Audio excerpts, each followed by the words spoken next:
All Uh-oh. right, all right, all right. Ain't no ear doctor. Nope.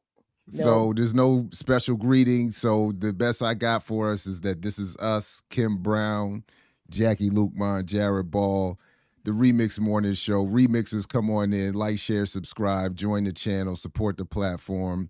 Ear Doctor will be back next week. He's on his DJ summit in Mexico. Hmm. You know what I mean? International Symposium of DJs. Is he coming back? These are the questions. Well, that is okay, right. Hmm. He's expected to come back. We'll see. We'll This is what he see. tells us. Some of them pictures look pretty good. I saw on Instagram. Maybe he'll have second thoughts. Anytime Black Americans are able to leave this rotten colony, I always question: are they coming back? Are you coming back? Are you going to defect? Are you going to seek asylum? You should seek asylum in Mexico. Like, what's up, man? It's bad for blacks over here. Can I stay here? Not to say it's great for black people in Mexico, but I'm just saying. Mm-hmm. The Yeah, black grass always looks greener. It does. It does. Look at how happy these Negroes are in this country. Can I be happy like these Negroes? And then you become them Negroes, and you're like, oh shit. Oh no, there are a couple places where we truly are happy and free. and then it's even with continued repression from the U.S. government and its comprador leaders in those other countries sometimes. But yeah, there are places where we are free for real, and it's a beautiful sight to behold, and it's hard to walk away from. It is hard. It's like going to Cuba and going to Santiago de Cuba and just it was chilling nice down there, wasn't it? Africans, and it's like, can you all adopt me? Can we, like, what's the is it a stowaway situation? Can I, how do I defect? What do I do? How do I Jackie walking up to customs. Closet? Because I'll do it. Jackie walking up to customs like, I don't know where my passport is. I guess y'all not gonna let me back in. I don't know. Let me just go on back and get on the. Sorry, it's okay. It's okay. I'm not upset. Right. Yes. Santiago is nice. It will make you want to stay. Oh man, that's on the top 5 lists of places I'm gonna relocate when I finally retire for real. I don't know when I get put out for real. What one or the other. It seems like I'm on the fast track. Maybe I'm on the faster track for getting put out than I am for actually retiring. Yeah. Well. Oh, look. The question is, will we get the news today? Look at Ear Doctor, even on vacation. My dude, put your feet up. The international syndicate of DJs don't have any pressing covert operations. DJ, why are you even awake? Where's the brunch? Where's the continental breakfast at, Ear Doctor? Ain't you supposed to be down somewhere getting some pastries and some coffee? Or are you just getting home? Maybe that's what it is. Are you just getting back? Maybe that's what it is. Maybe that's what it is. Yeah. I see Elon in the chat. So shout out to BAP and to Lukman Manor. That was a great Saturday. Thank you very much. How'd great that go? Food, fellowship. Ooh, tell about the food. what was being served at Casa de Lukman? I'm curious. And yeah, where did it come from? Credit these folks. So there is a hood cafeteria style restaurant in my hood, up in I guess that would be Oxon Hill, Maryland, right off of Southern Avenue and South Capitol Street in Eastover Shopping Center. It is South Pride Soul Food Restaurant. It's a kind of cafeteria style joint. They burn. At first I think the people who owned the place were Asian, and you know how Asians get down in the kitchen with some soul food. They did not let those imperialist wars go to waste. We learned how to fry this chicken from these black GIs. They're like, not only are we gonna kick the imperialist asses, but we gonna make friends with our African GIs, and they're gonna teach us how to cook some things. And thank you. Um, but I think now it's mostly our Hispanic brothers and sisters, and they burn. And man, everything from meatloaf to stuffed salmon, and the salmon is stuffed with crab meat and shrimp, to baked turkey wings. Y'all, oh, fried chicken wings, baked Let me tell you how good the chicken. greens were. Let me tell you how good the greens were, so Oh, good that I was on don't see, don't tell. If I didn't see no pork in it, I was eating it. I took a chance. I was like, damn. I was like, veganism be damned. I'm taking a shot. Damn. So I didn't see a big chunk of pork in it. So I was like, let me just go ahead and it was delicious. It was delicious. They don't put meat in their greens, but they season that pot liquor real Boy. well. The fried rice, they don't put eggs in the fried rice, but it is I took another amazing. chance with that too. I was Yeah, vegan risky Saturday. and I actually did ask. I asked them, do you put? I've never seen any eggs in the fried rice. They're like, no, we don't put eggs in Sometimes the you gotta fried check rice. And they're them. like, because a lot of people are vegetarians and vegans, so we don't do that. And then we had what else? Oh, they make a smothered green beans kind of thing that's in like this brown soy sauce kind. There was wine, there was Uncle Nearest. For some reason, I have a lot of bread and cheese. So I have lots. I have bread and cheese to last me for 2 weeks. So thank God they finished one of the bathrooms in this And joint. So right. And thank God also that they don't put no dairy in no whiskey. so it was Whiskey is vegan. Ain't no eggs, nope, no nothing, none of that. bourbon. Vegan whiskey. Yep. So it was a really great discussion. It was a really fantastic, fellowship, and I'm just grateful that we're able to do this kind of stuff, and we'll do more. We'll do more. So thank you, Wonderful. Jared, for coming Yes. through. And No, we it do was an our study honor. circles every month. And if we have like a pressing issue that comes up, we'll throw something else in there. But we focus on the BAP Oh, great. study guide. There is a list of documents that we are encouraged throughout the organization, throughout the formation to study, so that we can all get grounded on our ideology. So, yeah. So Harold Taylor, shout out to Cincinnati. If you run into any Hey. of the balls out there, tell them I said what's up. Tell them I said what's up. That's Pop's running ground. Pop's family was running around out there. I gotta get the stories. My father's family was wild. I gotta get some more of those stories. You got to Because go out there, JB. I You gotta gotta go out you gotta there. hit the I do. streets. I do. Mhm. I Yeah. do. Yeah. There's a lot of So efforts to preserve that civil rights era Black history in mm-hmm. Cincinnati because it was Mm-hmm. dovetailing with all of the Black funk, all of the amazing Black music that Ooh. was coming out of Ohio at the Mm. same time. So there's some efforts there to try to preserve, make sure that Speaking of we remember. politics and music, the good Cornell West is coming back Friday afternoon.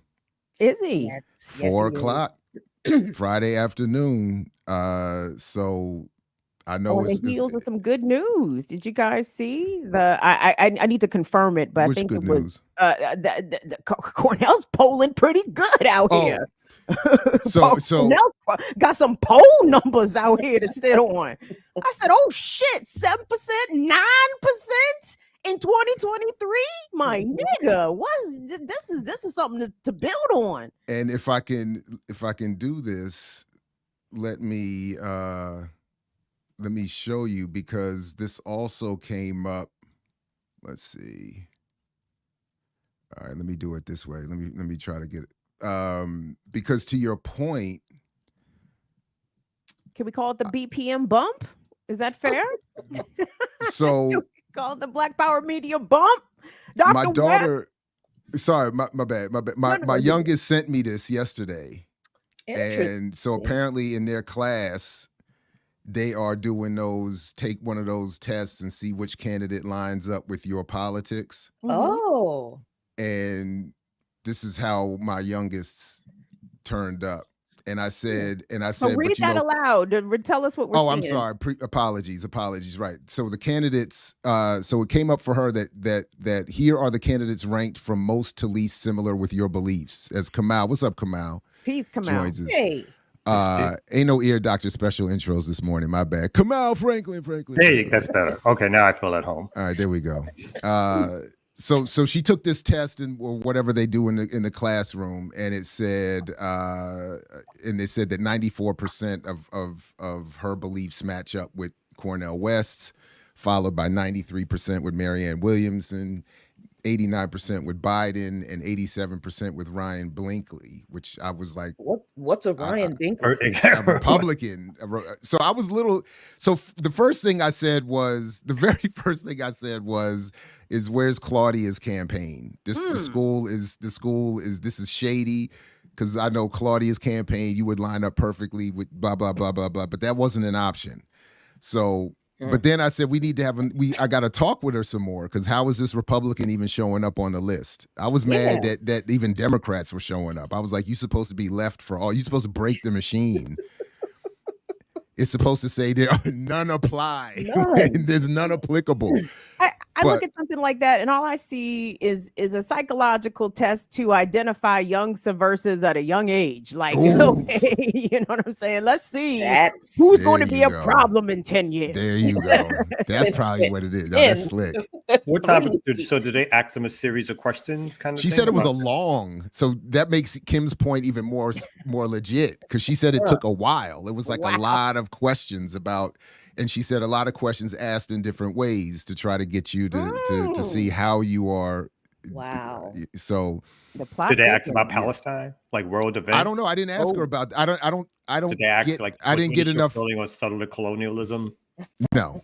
They don't. I'm almost if they ask the wrong questions, they'll get the wrong answers anyway. They're going to get the answer one anyway. Yeah.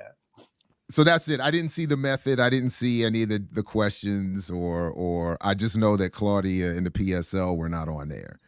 So it's shady by default. But yeah, Cornell is doing big numbers, and he's also raising a lot of criticism from the left. His both sides kind of Palestinian Israel tweet, his Harlan Crow, did I take the money or not take the money?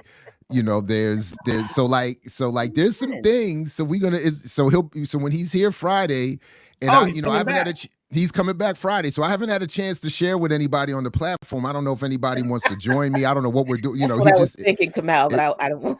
Yeah, no, it just what time is he coming? What time is 4 o'clock Friday afternoon. So I reached out to him a little while ago. And he was like, I'm traveling, I'm busy. And then he said a second time, he was like, I'm busy. So I just threw another email out again and was like, just checking back in.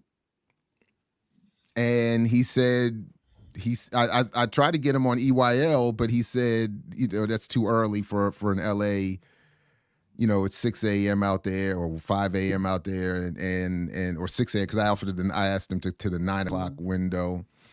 Dr. West lying. He's 70. He know he get up at 4:30 in the morning. What he talking about? That was my first thought. He did say he would be traveling back in the night before, but that was actually the first thing I thought, because if I'm asleep past 5 already, it's something has gone wrong. I'm up, So if I just assumed, like, come on, my man. But okay, I didn't. I'm like, I literally don't have a reason to get up early in the morning anymore, and I am awake at 6 o'clock for no good reason. Come on, he's awake.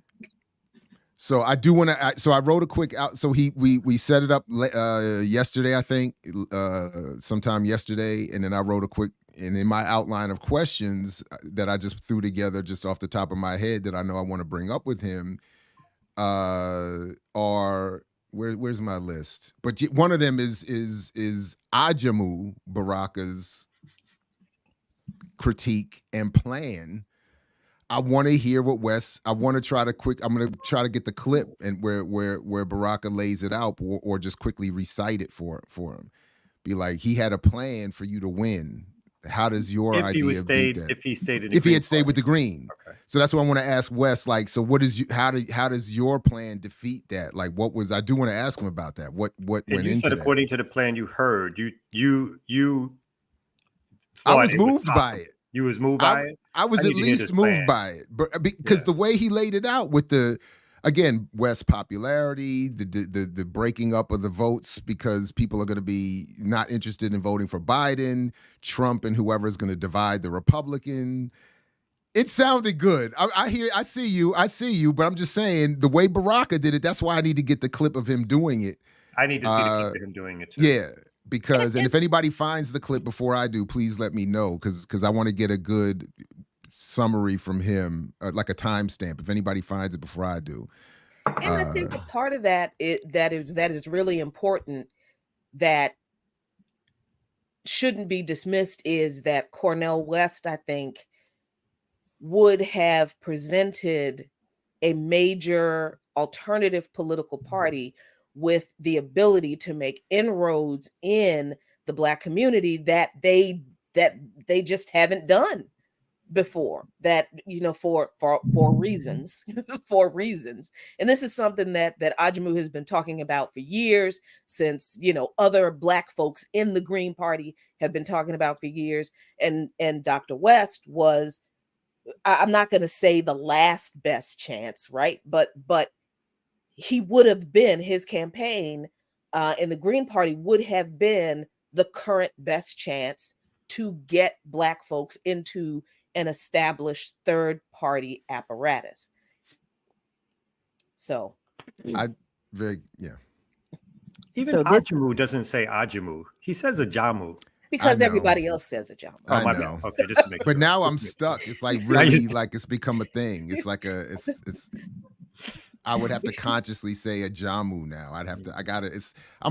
This messed my head up, man. Because he doesn't want to make us lazy tongued Africans in America feel bad. That's I appreciate it. I think I want to get, I got loads of questions about the term rightward, as I would describe it. Like when you take money from somebody openly, like, well, I don't think he didn't hope to be exposed. I think he was exposed. It wasn't like he announced, hey, I'm taking this money and this is why. And so you can deal with it this way. It's kind of, if I remember, it's like a news article came out and said something, or somebody said something, and then he had to respond. Tried to suggest that, you know, he a grown ass man, right? And then he didn't have to give it back, if I'm not mistaken. He said Harlan was his friend. He said that's my friend. He said that's my friend. Yeah. Brother Harlan. Yeah. I don't see how you can be against the billionaire class. Or you can speech after speech be against the billionaire class. But particularly somebody who you know is not even claiming to be left billionaire, but overtly supports right-wing things, and obviously is giving you money for their own purpose. So it makes more sense to me why he left the Green Party, because I assume that my assumptions, and I can, you know, give him the opportunity to clear it up, is you left the Green Party because you had that in the wings of like, oh, well, this is how I get back on the ballot. I get all this money from folks like this, and it gets me back on the ballot. And again, from their vantage point, it makes the standard bearer for the Democrats, even if he is trash, weaker. And so that eases the pathway for a Republican to get a win under their theory of how to win the presidency. So I'd be curious about all that. Yeah. If any of you, you know, as long as we can work out depending on how many folks are available, maybe some rotating hosting or whatever. But Friday at 4:00 is the time. The time, yes. Yeah. I think real quick, I lost it, but somebody asked in the chat if we think he should have disclosed it himself and gotten ahead of it. I've never run, excuse me, for any public office, and I never will, because number one, I cuss too much. So there's that, and that's why. Because I'm not gonna be diplomatic. I'm not gonna be nice about, you know, things and people that need to be cussed out. So I'm a bad candidate for public office. Nobody wants that. But I would imagine that it's difficult, and I'm trying to give the brother some benefit of the doubt. I would imagine that it's difficult to stay on top of where campaign contributions and stuff come from when you're running a political campaign. But I think that when you know that money comes from a really questionable and adversarial right wing, so there's nothing positive about getting money from somebody like Harlan Crow. There's nothing. He's not Brother Harlan. This man has a collection. Dr. West called it a never again collection. And he compared, this hurt my feelings and made me mad. He compared Stalin, Mao, and Hitler. That's another good question to put down. And I'm just like, another one. What? I So saw that clearly, too.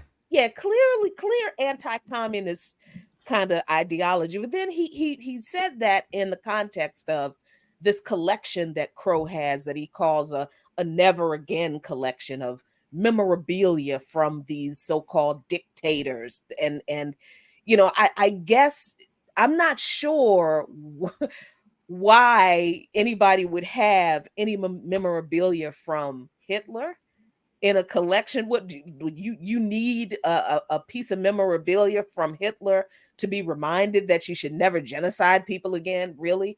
But a part of that collection that Dr. West did not mention is that, from what I understand, Harlan Crow has the skull of Sitting Bull. So please tell me I thought that's what is he in Skull and Bones was he at Yale? Not sure. I'm not sure. The rumor used to be that they used to use the skull of Sitting Bull in their ceremonies and their nasty ritual ceremony. That's on a rumor. Yeah. His tribal family sued Skull and Crossbones, and I even think Yale University was included in that lawsuit, and they did not prevail. I did not know that. They didn't prevail? No. So whoever had it still has it. Yes. So they're just passing around the skull of Sitting Bull. So if this never again collection is memorabilia from these evil dictators that represent, the worst of the leadership of humanity, and these are reminders of what dictatorial leaders should not do. What the hell does Sitting Bull do to any of y'all? What does Sitting Bull do to any? So He's a mascot for them. He's a mascot. But he beat that colonial ass, though. Let's not front on Sitting Bull. But that's the point. But that would be also the similar trophy taking. The connection might be, Hitler and them like to make lampshades and shoes out of Jew's skin and whatnot. So this is part of the. But now, Kim, Sitting Bull use terroristic means. So we must condemn Sitting Bull because he may have scalped some white people. I don't know, but those means were not appropriate for achieving or fighting back.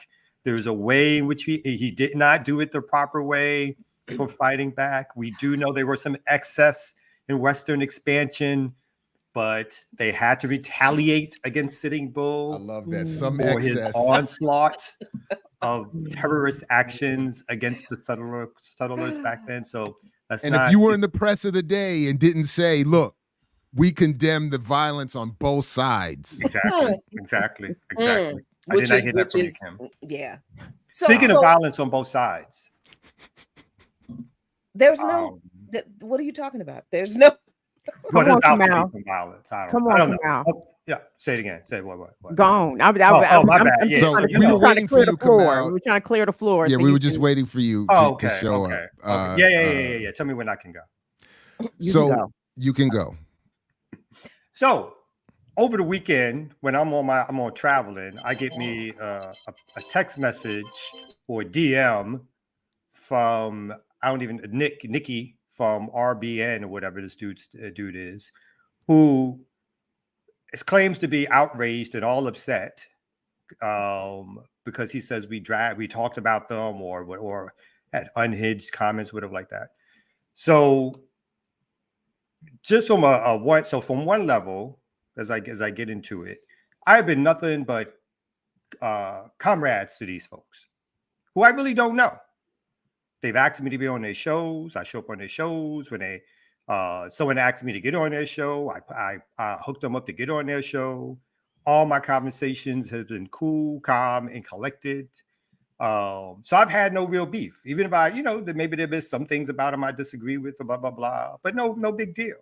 So why these particular folks have this fake outrage, and I do consider it to be fake outrage. I'm not sure where that's coming from. And I'm not sure where, I think it's Slabby, whatever her name is. Sabby Sabs. Slabby. Sabby. Come on, Kamal. What, sloppy? No, we're not Sabby. doing that. Well, Sabby. I'm not doing that. I'm not. Okay, my bad. Sabby, who says two things at least, and I have not watched, but obviously people report back to you about what people say. One, did I smile in her face? Who came on her show and smiled? I didn't smile in your face. I don't even know you, B. I came on your show at an invitation and talked about whatever, but I've not talked publicly bad about you up until this point, or any of you. So I don't know I didn't smile in nobody's face. You invited me on your show. I came on your show. I talked about Cop City and I left your show. And now you're also suggesting that somehow I was supposed to be working with you with community movement builders. And now that Renee has gotten in the way of that, we've never had any discussion about working together, ever, on any organizational level whatsoever, except for the podcasting that they do. Lastly, this dude, Nick, who I don't like, again, some dude sitting on their mama's couch making videos, does not move me. Does not move me. I don't know who you are. I don't know what you do. The first time I heard of them was when Jared talked about them being the so-called Fred Hampton leftist. That's the first time I ever heard of these cats. And as far as I knew, Jimmy Dore was like their daddy and shit like that. That's all I knew about him. That's all I knew about him. I don't know nothing else about them. I don't know about their work. I don't know about their organizing. I don't know nothing about them in terms of the Black movement, which doesn't mean to say that I need to know everything about them, but I don't know anything about them. So I don't care so much about their outrage, except that it sets a condition of like, these are like children yelling at their screens because they got nothing better to do. So even through his rant on my DM, I tried to be brotherly and was like, all right, like, let's talk about it later. Let's chill, whatever. I'm about to get on a flight. Debate. It's like, I got nothing to debate you about. What am I debating you? Who are you? So when you start organizing and want to organize, then do that. But all this other blah, blah, blah stuff, it's like child's play. So I watched the whole broadcast that they did Saturday, and a couple of things that you just said come out, I think, is part of the problem. There's a mutual misunderstanding between the platforms about the kind of work that the other does.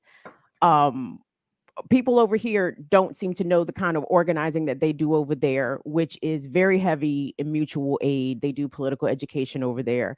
And listening to the rants from some of the RBN folks Saturday, it's clear that they are not aware of the organizational work that members of this collective do. Like, BPM is not an organization per se. If I understand it correctly, we are a propaganda media arm to speak on behalf and to amplify the work of Black liberation folks and Pan-African folks. The only thing I would suggest, the only thing I would suggest is, that's not true necessarily. I've had conversations with them where they definitely know who we are, where they actually talk about us as like, oh, they want to be more like us. They want us to teach them. They've had all those conversations and so forth. So it's not like they don't know that. Folks, that's how it came across to me Saturday. Well, so exactly, because they're into this performative yelling thing. But see, I want to give them a little bit more grace than that, because, like I said, when I watched them Saturday, I didn't get performative. Was it loud? Was it scathing? Was it profane lace? Yeah, but I felt above all it was sincere. I didn't feel it. I mean, Nick was cussing us the fuck out, and I believe he meant every word of that shit. Like, I didn't think that he was putting on, and I could see how it could perhaps come across that way. Listening to Sabby yell, I mean, I've been on Sabby's show a number of times. I've watched her show. I've never heard her raise her voice in that way. I have never heard her express anger in that way. So what I heard from them was sincere. I'm gonna say anger, frustration, disappointment, and What? hurt. Anger But and it all, frustration at what? We've not done I'm gonna anything. tell you because I was What I listening. need yeah, I'm listening. I'm I'm listening. listening. You know what I'm saying? They was really hurt, I think, by Jared's admission of going to Chairman Fred Jr. and putting like the word out about the Fred Hampton leftists.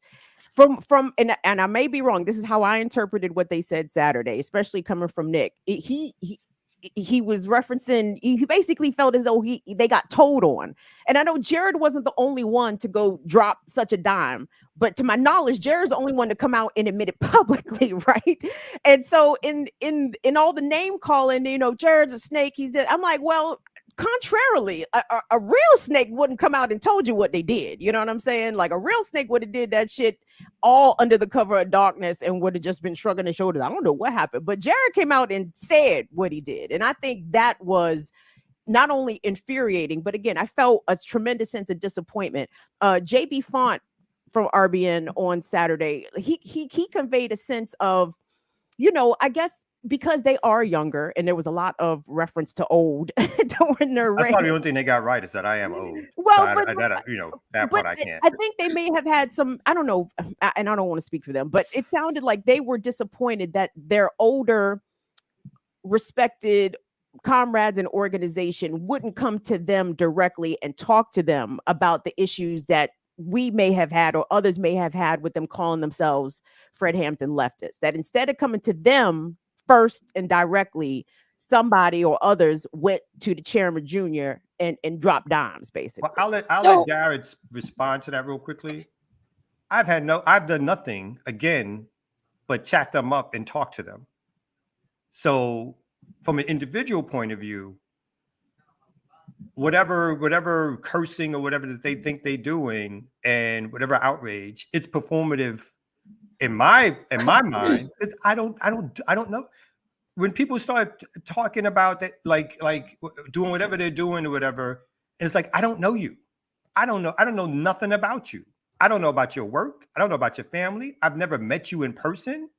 So all this outrage over people who I've never met, that's the performative thing. It's like this. I'm not some podcast who's like, oh, this is a good idea. I'm gonna set up a special broadcast so I can rant and rave and get views. That's what it feels like. It may not feel like that for you, but for me, when I don't know you and you on air talking trash. So I did not watch because I said what I said. I mean, I got too much going on to be concerned about what people say about me on social media. And dear God, I've been through this so many times before in the past few years where people will get online and say things about me, but not talk to me. So, if this was their concern that their elders would not talk to them about whatever issues that they think their elders had, but that was the issue that I brought up when we had this conversation about, this last week, that these folks, and not just them, and not even primarily them, but a lot of these online commentators, and this wasn't even said in the context of, Kim, what you are saying their concern was, which was this issue with Fred Hampton leftists, which honestly I don't know anything about, because again, I'm too busy doing actual stuff in real life, like, I don't know, fighting for my life and organizing. I just got other priorities. But if you it's difficult for me to understand how you're angry that people don't reach out and talk to you, when a part of the problem seems to have been that the same thing was done to other people, which was my one of two comments. That, number one, most of the folks who had anything to say about the criticism that the Black Alliance for Peace and that I had with the Rage Against the War Machine rally, those people did not reach out to us and talk to us about why we criticized that rally. even though I made it very clear in the article I wrote, even though Ajamu made it very clear, and we and BAP made it very clear, not just RBN, but because I think they've had Ajamu on before, but the people who have come after me, they never reached out to me and asked me, okay, why did you say this? Explain yourself. So that was my one of the things one of the criticisms I had. But the other criticism that I had was I did not like the way that they sometimes went after Renee in a really kind of unprincipled and unnecessary kind of way. Online. And if that is enough to have produced this kind of response, just kind of calling out what it seemed to be to me to be an unprincipled way to engage with your so-called elders, then I don't know what you want me to do. I'm that's just weird. I don't understand. And still haven't had a conversation. So there seems to be, from Kim, what you're explaining, there seems to be anger because they feel like their elders over here have not reached out and had a conversation with them, but that was kind of done also. But it seemed to have been done in a different. I am confused about what it is they're so angry about that we allegedly did. When the concerns that we raised, I think, didn't really have anything to do with the Fred Hampton leftist business, but all about the way Renee was kind of attacked and the way they kind of jumped on the bandwagon with the criticisms of the accurate critique of the Rage Against the War Machine rally, which we admitted on the last show. They did admit that they were wrong and that the Black Alliance for Peace was right about that. So I'm very confused about what all this anger and rage at us is really about. Well, so, I mean, I'm sorry. Go ahead, Jared.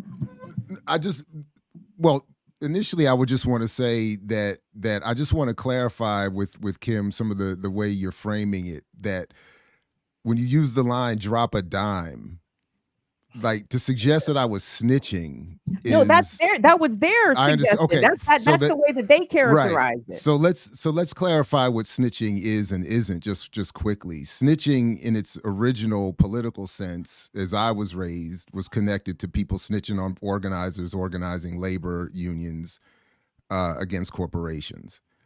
Secondly, as I understand it, in the streets, snitching only applies if we've pre-agreed and pre-arranged to engage in something, and then I tell on you.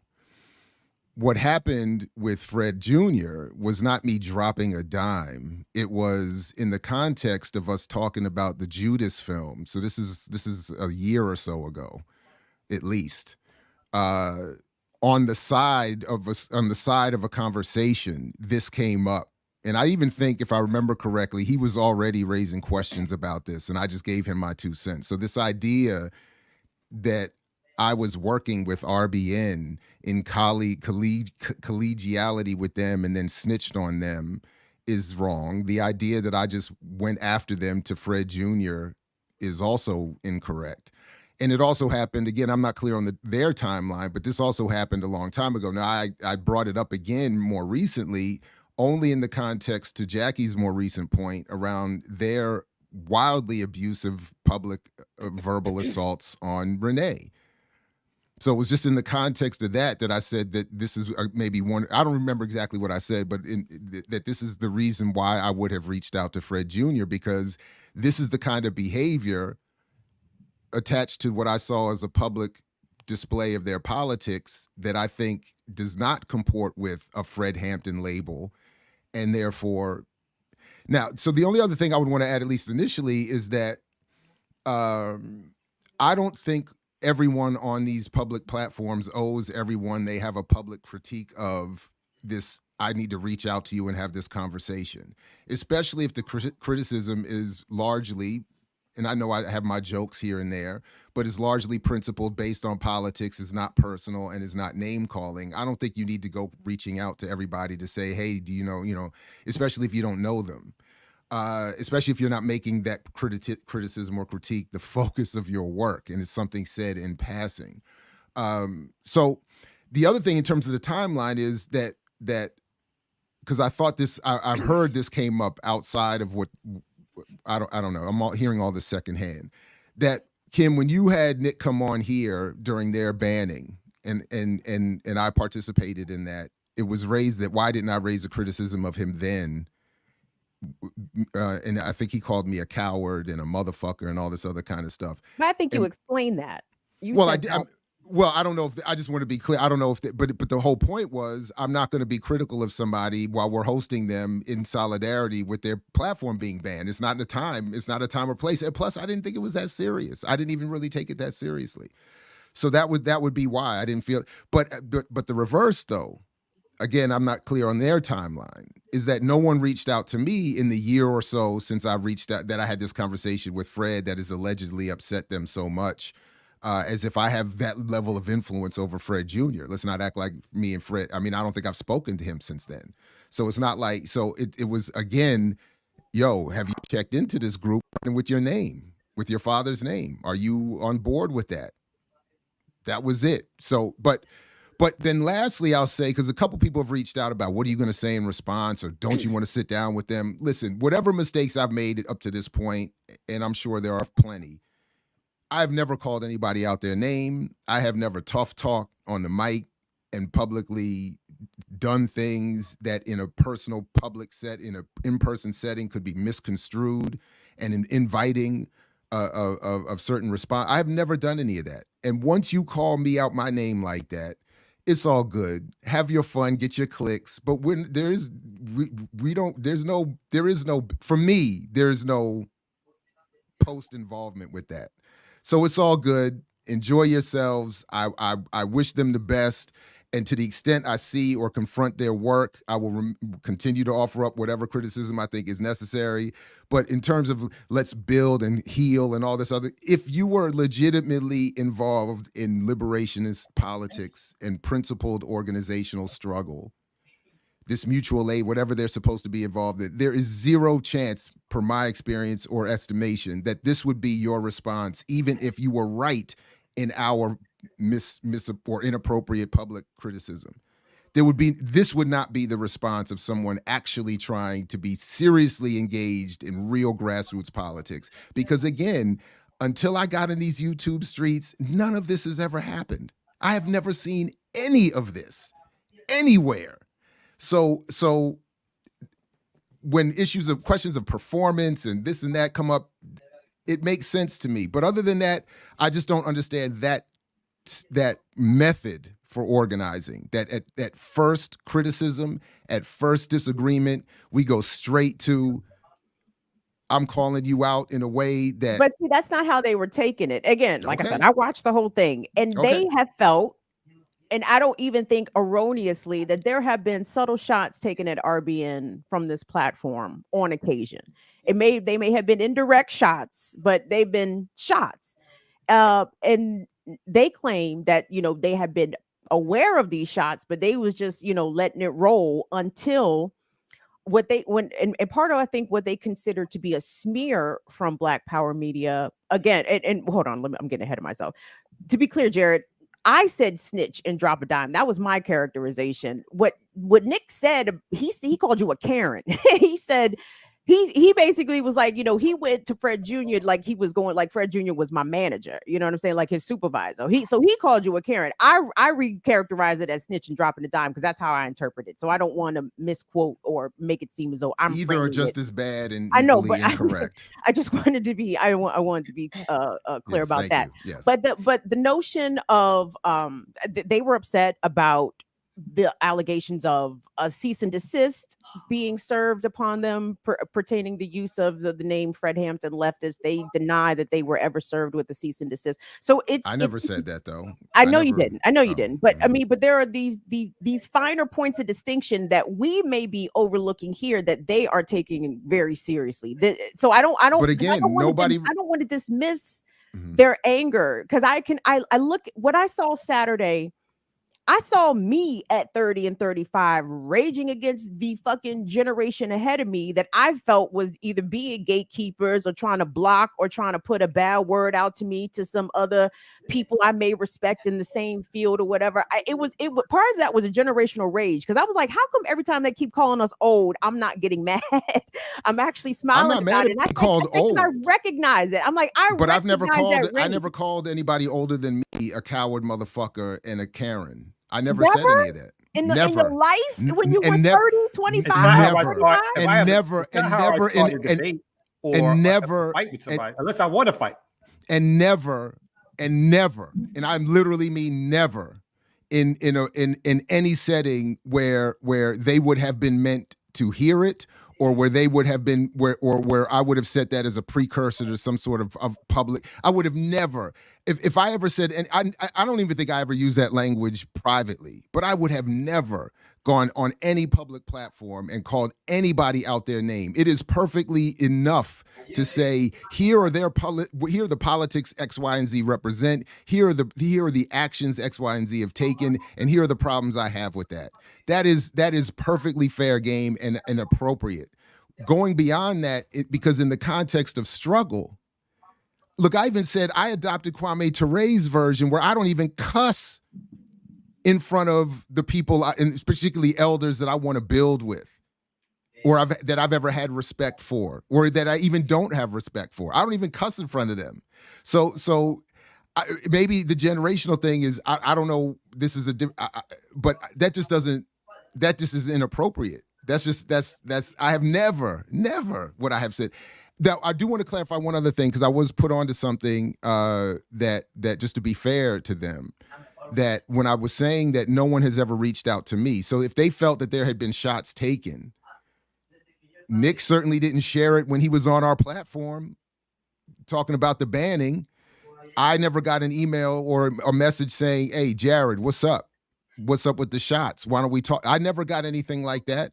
It went from, but what I was reminded of is that the crew that work with us and me, what I mix, what I like, had heard from, I think, Nick, and I don't remember exactly what, but it was relayed to me, and then we never followed up, or I never followed up. So I don't remember. I don't have any conscious memory of that being intentional or there being hostilities around that. It could just there's a lot of that happens with me in terms of scheduling. So that, but my point is, I followed up to go from all. Okay, so I just want to wrap here by saying, but to go from all of that to this, it skips too many steps, and then to come out there with this that we've smeared them and all this, that's misleading. And also even the Karen thing again.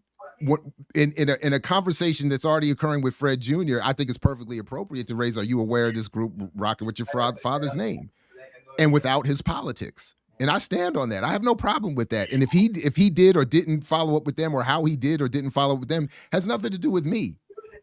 So and let me just add, and I hope we can wrap this up, because God, Jesus. But this is why Kim, I don't know. Kim might have more to say. Sorry, Jack. This is why I hate this internet beef shit. This is why, because it is this started out as a joke that folks were joking around with on this platform, joking we need internet beef because we understand this is how a lot of these online YouTube commentators, this is how they get their subscribers up. They create these beefs with people that they literally don't talk to. They create these problems that they have with people, and they create this content around these manufactured issues with people that they intentionally do not have a conversation with. They get their followers all riled up, and then they unleash these people on these folks that they have created this beef against that nobody has had a conversation with. So the conversation last week on this platform about we need an internet beef, that was a joke. And somehow this happened. But this is why, as an organizer and somebody who's probably way more serious for my own good, probably. But this is why I don't like internet beef, because we're trying to find some type of legitimate grievance or something in this, when I'm not going to say the grievances aren't legitimate, because I don't know what's in anybody else's head, but I do know how these things work. And just by virtue of the fact that the criticisms we raised, even giving them credit for walking back their own comments about that particular rally, didn't seem to be addressed in their rant against us. And these other issues from a year ago were the basis of their, but that just to be clear, when they that is the reason these internet beefs are a ridiculous mess. And I hate them because they are unprincipled and based on manufactured outrage. That they always have been.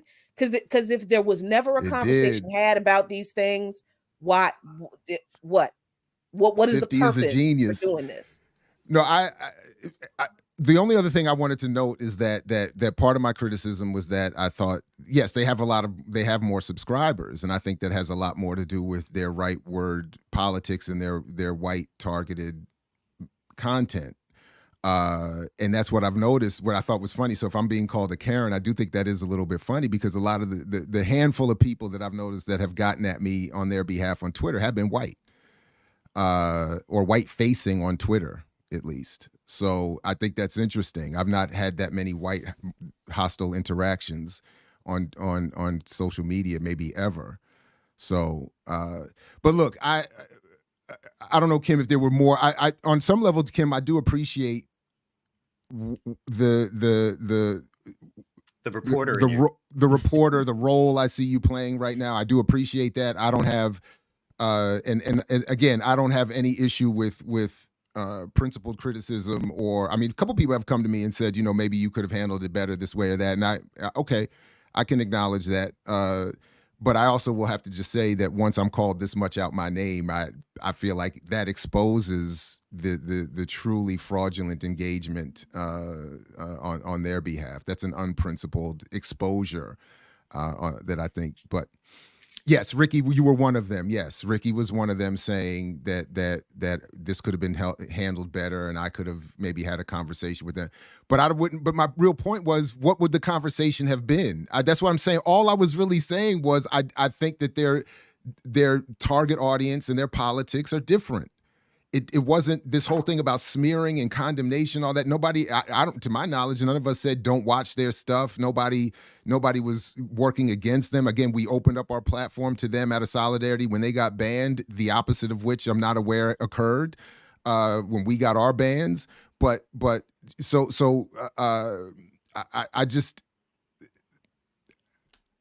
I forgot exactly what I was going to say, because I know we got a guest coming up here in a few minutes. But let me just sum up and be quick here. I mean, to be honest, like I feel in a bit of an awkward position, because I like them cats at RBN, to be honest. Like, I've never had any negative experience with them. Anytime I've been on their platforms, they have been gracious to me. They've, let me be myself when I come on there. I have not gotten any reports about them grifting or being fraudulent with their organization work or with their mutual aid work. Like the reports that I get back from the streets, and I can respect their chapter building efforts that they're doing, trying to make RBN chapters around the country. I mean, I respect that work, but and I respect the work and the presence of my colleagues here very much. So I kind of feel a little awkward. I respect Renee's work as well. So it's like when you're in a situation where people that you like don't like each other, it's like, I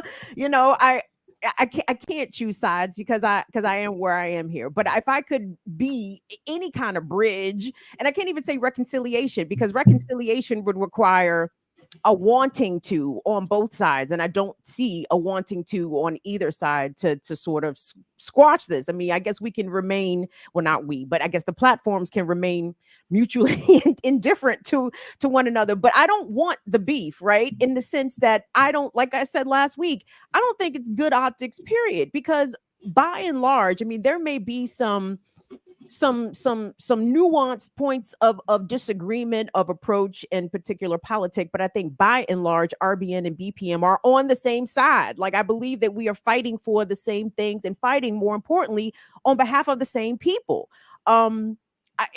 I think in their rant, Nick was talking about, they do have a white audience, but they claim that that's not because that's who they're targeting. And he also brought some clarity to their relationship with Jimmy Dore. I just thought Jimmy Dore picked them as his new favorite Negroes. I didn't know that Nick and Jimmy Dore had a relationship going back before Jimmy Dore's massive explosion in reach and audience on YouTube. So that gave a little bit more context to how all that came together. But I don't know what to say here, y'all. I don't know. I mean, it's I don't know cool. what anybody's interested in doing here. You know what I mean? I mean, I would have, again, a dude reached out to me with name calling, like the platform or cowards and stuff. That's to me not like, yo, y'all are saying this shit about us. I want to talk either on air or privately. That wasn't the message wasn't of that nature. Yeah. The message is like, debate me, you're cowards, and all this kind of stuff. And it's like, what? And I didn't shoot back at him. I actually like came back, half jokingly, like, yo, you can't be serious. Like, calm down. I'm about to get a flight. We'll talk about it later, blah, blah, blah. I didn't go back at him and call him a coward or other names and stuff like that. It was just like, I'm like out the blue. No, I agree. This level of hostility. And Kim, the personal attacks. And let me be clear. Let me tell you real quick. The personal attacks were not acceptable. Let me be clear about that. I'm saying, so that's the part. I mean, that's the part to me that's about the performative, and maybe it's a generational thing. Maybe. I've never had beef with somebody, and the first words out my mouth are let's talk about let's have a debate on air as I call you a coward. It's like, no, either let's talk, either we're going to talk about it, or we're going to do something else about it, or we just not talk. We're not interacting. But this whole thing about living your life online, I'm not, and I thought they were younger. You telling me they're 35. I mean, I don't know how old they are, to be honest. I mean, people are saying they in their 30s. I thought they were in their 20s. So that's even less excuse for me for like, if you got some beef and you want to, and you whatever want to figure it out, then either we can figure it out or not. But it doesn't pertain to seriousness to me, the level of so-called hostility for people. Again, I don't have any. I've never met these people, so I don't have any relationships with them. So that's the part. I mean, again, maybe that's what happens in today's world. When people are mad at you, they go from 1 to 10. And I just missed that whole thing. Was like, well, I don't know you, so what the fuck are you screaming at me for like that? So that's the part I don't. So for me, it seems and maybe they are genuinely angry and they feel hurt and they feel disrespected, or whatever. Then you still got to come at it another way for there to be any potential even of some resolution, because that doesn't sound like you want resolution. That sounds like you just trying to get you trying to sound tough and get your rocks off or whatever. I'll give you my address. If I were in their crew or camp and had sympathy for them, I would encourage them to think about their principled approach. That when you call supposedly fellow comrades and organizers out their name like that, when you call black women all kinds of thises and that's on Twitter, I think it works against your expressed effort at building. There's a false equivalence that has been drawn here between what both camps have done, and I don't accept that. This has been a one-sided.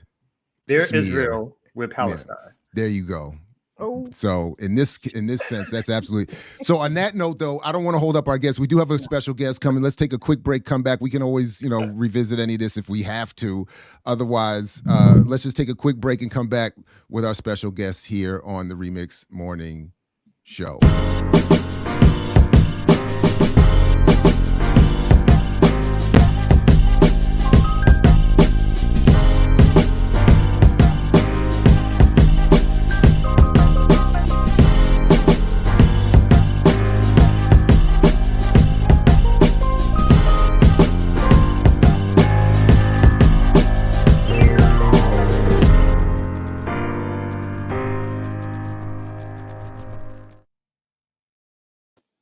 Remix Morning Show, Black Power Media, and joining us now once again is ML Smith, among other things, founding director of Missouri Justice Coalition, back to talk with us about some of her latest work. What's up, ML? Welcome back. Oh, you muted. Did I do it? Or you muted? Did you self-mute? I think you. There you go. Yeah, I did. Good morning, all. Good Good morning. morning. Good morning. Yeah, that Palestine reference, just no.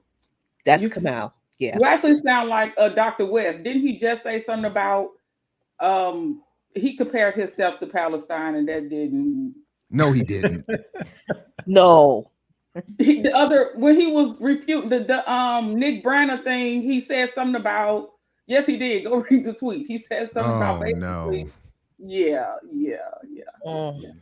Oh But wait, I missed that. I did miss that. I'm sorry. The one other thing from the last segment that I missed is that I did want to have fun with is that we got called the Huxtables. I did. Which was hilarious, by the That way. is. I gotta say that all due respect to RBN and them for that one. If you're gonna come with the humor, I'm gonna give it to you. I'm gonna give it because the one thing I will not lose in this struggle is jokes. And if you got a good joke, I don't mind being the butt of a good joke. So I'm good with that. So congratulations. That was a good one.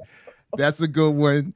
All right. Okay. That was a doctor. The other was a lawyer. Then a Huxtable. I said, oh, Cliff and Claire. yes. I love it. That's messed up. It's messed up, but it's funny. That is funny. Lord, I have gotta mercy. give him that one. ML, save us, please save Yeah, us. sorry, Save ML. us. Save us. So back to the real work. yeah. Let's get to, what do we need to catch up to? So, well, of course, when I've been on before, I've been talking about my work with the death penalty. I'm also co-director of Missouri's death penalty abolition org, and that's always serious work. But in that work, and of course, some of you know that I'm formerly incarcerated. I started this organization last year called Mo Justice, Missouri Justice Coalition, because prison overall is a problem, and particularly in Missouri, it's ignored. The issues in Missouri prisons are akin to those in like Alabama, Louisiana, but they don't get the attention because where we are, we're considered Midwest. So it's like, oh, you're the Midwest, you're flyover country, nothing goes on there. In reality, over 100 people have died in our prisons this year. Last year, it was 134 total that they reported. I mean, we can't never really, trust the statistics coming out the state. But last year it was over 130 people. This year we're at 105. So the issues in our prison are very serious and dire. And because it doesn't get the attention it needs to get, I had a hard time deciding to start my own organization. I know a lot of people, all the time, almost start an org. This shit is hard. Like running organizations, particularly criminal justice orgs, is not easy. It ain't for the weak. And so I had to decide to do it. And now I'm building out this org and, trying to make connections with community, with other organizations, other organizers. This weekend, I actually had the honor to be in a space with some amazing people. And actually, we talked about you, Kamal. I was with Mary Hooks in Lumumba. And so they talked about, of course, CMB and admire you guys' work. But so just doing this work, being in the space and really trying to make a difference. And so that's why I'm here this morning to talk to you guys about the prison issues in Missouri and really what I'm trying to do to create a movement to combat what's going on with our people inside. ML, what side of the state are you on? You on the St. Louis side or the Kansas City side? I am in St. Louis. Of course, me and Diallo, we have our beef about KC, St. Louis. St. Louis. Yes, I am in St. Louis, born and raised. Okay, y'all can meet in Columbia and scrap it out. Okay, yeah, y'all can meet in the middle and scrap it out. But so I've covered a couple of stories this year on my show, Burn It Down with Kim Brown, about prison deaths in the St. Louis County Jail. I think there were 2 in the same week, and it came on the heels of a prison uprising in which I think a guard was taken hostage, but he was not harmed. But in the follow-up, there is a St. Louis County Jail Oversight Committee, and then the incident where the jail commissioner was approached wanting answers about these deaths occurring in the St. Louis County or in the jail there. The oversight member was removed and roughed up by police themselves, which gives us an indication about how interested they are in listening for the oversight committee. Could you give us some more details about that? Well, I am. Yeah, I definitely can, Kim. Thanks for asking. I am involved in that, and I will delineate. So, St. Louis City and St. Louis County are two different entities. Yes. It's really confusing. We have separate everything: the mayors, the prosecutors, all that. So, what you're talking about happened in the city of St. Louis, and actually, as of now, we've had 3 deaths within the 6 week period. 3 Black men died in our St. Louis City jail. And here's the problem, and there's a conversation, recording of me talking at one of these meetings. Everybody involved in this situation is Black. I'm talking the mayor, the prosecutor, the sheriff, the commissioner, that's the warden of the jail, all the COs in the jail. Everybody involved in this situation is Black, and so I liken it to plantation life. But yeah, three Black men died within the 6 week period, and organizations here, we have some amazing orgs, Black leadership, and we've all been calling for the resignation of that warden. Her name is Jennifer. So we have hashtag fire Jennifer and no more jail debts. And the problem is our mayor is not listening. Now, our mayor hired this woman. She was not elected. This is not a position that anybody put her in other than the mayor, and us asking the mayor to fire this person because obviously there are some issues going on in the jail that are not being addressed. And basically, the mayor got on Facebook and said, "We haters, and you're supposed to appreciate the haters because of whatever the hell they're supposed to do." And so she's been ignoring us. So we are still calling for the firing of the warden of the jail. It's a lot of problems going on in our jail with being tased, just people being hungry, people's medical needs not being met. So yeah, I am very involved in those issues in our city, and it is something that's not being addressed. And because we have Black leadership, it's like, first of all, you're not supposed to say nothing about Black leaders, which I don't agree with that. I'm gonna call you out. I don't care who you are. But also with not saying anything, now we are really raising the alarm, and we're being ignored, because this is a Black leader and you're not supposed to say nothing about Black leadership again. So we are having a lot of problems in the city. And even with those 3 people that have died, those 3 Black men that did die, I tell people all the time that is just one little issue in St. Louis City. The state is exponentially worse.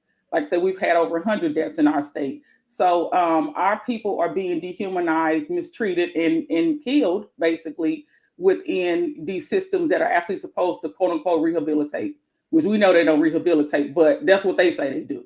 So yeah, we have a lot of problems in St. Louis and in Missouri. And I know with Ferguson, that whole thing was big many years ago, which it should have been, but we can't let that die down. We still have those same issues all over the state. And ML, how much of this ongoing issue is a part of it, that the lack of access that families of incarcerated people have to their people once they're behind the walls? Like how difficult is it for families to check on their people behind the walls, to keep in contact with them? Because I feel like it almost, for people who maybe don't have this experience of having somebody who is incarcerated in their family, it's almost like if you have someone in your family who is in, say, a nursing home, if you don't check on those people on the regular basis, if you are not at the nursing home 2-3 times a week, letting the staff see that you care about your family member, anything could happen to them. That's not the same kind of situation, but I'm thinking like as an example for people to understand that it's not so easy for people who have incarcerated family members to be able to check on their loved ones in a situation like that. That's true. You first of all, when you first said something about nursing homes, I want to say this: prisons are the largest nursing homes in this country. There are thousands upon thousands of elderly people and sick people in our prisons. Specifically in Missouri, we have over 400 people over 70 years old. So we literally have entire wings, and a wing can hold about 60 or 70 people. We have entire wings of people over 70, people who are in wheelchairs, people who are incontinent, people that need constant care, and other incarcerated people care for them. So it is truly an issue. As far as family members keeping, tabs on what's going on, it is definitely difficult. When you call the prisons, you're ignored most of the time. When you email, you get a standard answer. We'll check on it. 2 weeks ago, we have two women's prisons in Missouri. So in one of the women's prisons, their water main broke or something happened with the water. And from Wednesday until Sunday, they literally had no water, right? So messages came out that they, like day 2 or 3, that it got so bad that they were giving garbage bags to dig the waste out of the toilets. This is how bad it was. And we were calling, family members calling, I was calling other people, and we were basically told we're working on it. We're working on it. There was a water main break. We just got zero information other than the women sending us messages out. And it's the prison that's just what they do. They get to do what they do because they are able to be secretive. If what happens in prison is something that there was a camera on and people saw it, there will be riots in the street every day. It's that inhumane. Back when George Floyd was murdered, I remember, and I was in prison when George Floyd was murdered. I saw it on the news, and I said to the people around me, this happens literally 10 times worse in prisons all the time. And if people saw it, it would be similar riots. But because they keep it hidden and keep it quiet, we don't know. And actually, the prison I was in, they cut off our communication the week that the riots and the uprising started around George Floyd. All of our communication was stopped because they have that power. Our phones, computers, everything went down for about 5 days. And we were told there were riots around us, so they didn't want us to see that, whatever that's supposed to mean. But it's very much, oh, go ahead. I'm sorry. Oh, no, I was going to say quickly, like to add on, prisons are the largest nursing homes in the country. Prisons are the largest public housing in the country. They're the largest mental health institutions in the country. They are basically the catch-all for where they dump people when they have no other will or way to try to do anything with them. And obviously, it's a way of controlling people. And then at the very end, what they do, right, is they release a so-called compassionate release, usually when they can see it coming, so that they don't have to handle the burial and the associated bills with that. Then they put you back out to be with your family to spend your last 3 or 4 weeks if you have that much. But I was some of that is somewhat similar to the Atlanta experience, because here also you have the black faces who are controlling these institutions ostensibly. They have these budgets, and they're so proud to be in control of something, and that's the way it feels. It's like that you can't look behind the curtain of the institution to see what it does, what it represents, because you want this sense of like I'm a boss or something, which comes back with their bad reactions to any time you challenge them, or the fact that they rely on their blackness to be like, oh, I'm black, how dare you say that about me? Where no, it's not about whether or not, just like you're running this institution, basically a criminal institution, which is murdering our people, and you have no ideas whatsoever except for what's handed to you in terms of how to reform it or how to abolish it or how to get rid of it. It's not even in their consciousness to do so, because they're just mainstream politicians. And that, so I applaud you. I say all that to say is to applaud you for starting the organization, because we need more black-led, black organized folks to say that we're not giving you some skip or letting you pass because you're black. Instead, we're going to come full throttle because that's our role. With our politics, that's our role. So we got to convince people or show people that you're just somebody else's show pony, and that you're basically here to do the same damage that some like a Bull Connor would do, or whoever was a warden or whatever would do. But now they're just putting a black face on it. So I think as hard as the work is, it is the necessary work, because it's only until we get to challenge these folks can we begin to shift the consciousness of our own people away from just being pleased at the fact that some black people, some people who look like us, are holding positions and holding the reins, which are basically oppressive positions and oppressive reins, to continue the subjugation of our folks. So I applaud you on your work. Thank you, Kamal. First of all, you reminded me of a couple things. I want to, make sure I say Rest with the ancestors to Rochelle Cinque McGee and Dr. Matuda Shakur. Of course, the prisons just let these heroes go, and they died shortly after. And we also recognize that at the conference I was at this past weekend. So thank you for that. I am, and so when saying that, I want to say this: I am a drapetomaniac. I don't know if you all know what a drapetomaniac is, right? But when you say we as Black people accept what's going on, we want to secure the bag and think that money is going to save us. I am, and I tell people I'm an insolent slave. I just got off of parole 2 months ago myself. So up until 2 months ago, the state could come and snatch me and put me back in prison, and nobody could do anything about it. That's called being, property of massa, basically. So I am always going to be someone who is going to be insolent towards the system. I'm one of them people. I can't watch movies. I can't. You talk about the Judas and the Black Messiah. I have not seen it. I remember Chairman Fred, from his writings and what I know. So I just can't even partake in this media and in entertainment, because our people are dying. Not just our people. Everybody is suffering, and so I try to keep that on the forefront.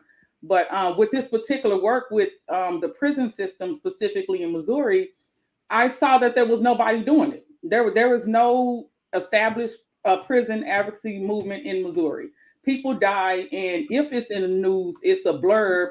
Oh, this prisoner died in custody. Not that he was killed. Not that he was in a cell with someone who he begged to get out the cell with, and later, murdered this person, which happened twice in the last month. People were begging to get out of the cell with certain people. They weren't allowed, and they killed them. So it is so much where these things are not talked about in our state. And so I'm really just trying to amplify from where I am. I am nobody. I'm a poor Black woman in St. Louis, right? So, but I am trying to use the voice and platform I have to amplify these issues. Not only the deaths, the overdoses. A friend of mine told me recently, we need to sunshine. Sunshine is our FOIA system. We need to sunshine how much Narcan our prison buys. And this person said they buy more Narcan than the city of St. Louis does, but they won't give us the information. Break down what that is and what that means real quick, please. Sure. So Narcan is, when you're having when you're overdosing, this is what they give you to stop you from overdosing and dying. And they buy so much Narcan to where, because people are overdosing so much in our prisons, they're depressed. And also there's no mental health for real. But the thing is, where the drugs coming from? People in prison, I mean, they not going outside to get them. So we have an issue with the staff bringing in drugs. We have an issue with people in prison doing drugs, overdosing, dying every single day. In 1 month last year, 6 people in one prison overdosed and died in one prison. And none of that is being addressed. So that's kind of what I'm like, I want to unify people, but educate people. I do a lot of legislative work in our state capitol. So I take people to our capitol. Last year, I took a Black man to our capitol, and at the door, we were walking in, going through security. And once we got through security, he said, "We can come in here." He's like, "We can just come in here. Like, you don't have to have an appointment or call somebody." I'm like, "No, this, I mean, this is the state house. We pay these people taxes." So I'm really trying to get people to a place where we can only affect this if we unify behind it. We can't do it individually. We really have to do it in a unified way. And I just want to push back on one tiny little thing, ML.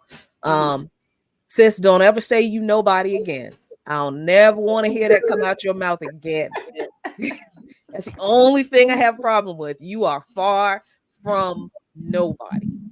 Thank you. And if I ever hear anybody else say it, I'm gonna beat their ass for it. Listen, thank you, Jackie. I appreciate that. I am just trying to free my people.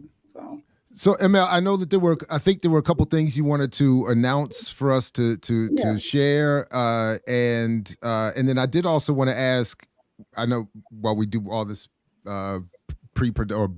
background production publicly, but didn't we talk about you coming on the platform in some form or fashion at some point?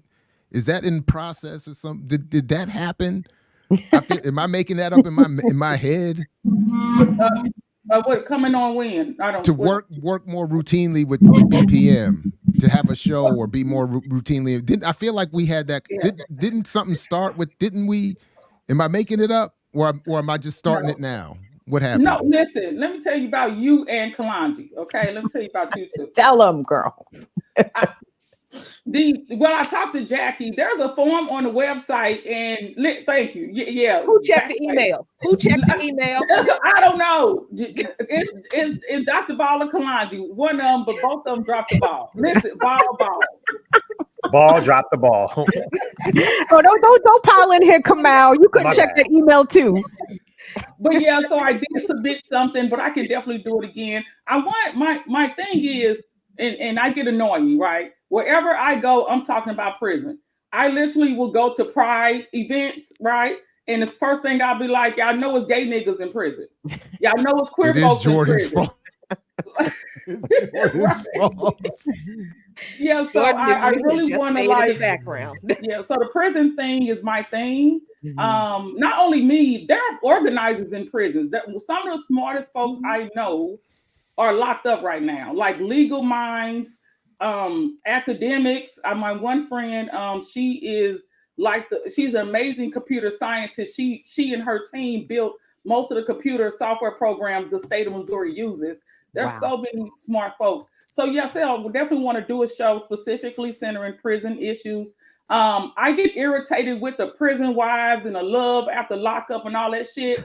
And that exists, don't get me wrong, but there are for real issues going on in our prisons. And it's beyond, you talking to a girl and getting out and dating her or whatever. We have for real problems in our prison system in this country. So yeah, I will definitely circle back with you all. But yeah, I did submit it, and wherever the email goes, wherever it goes.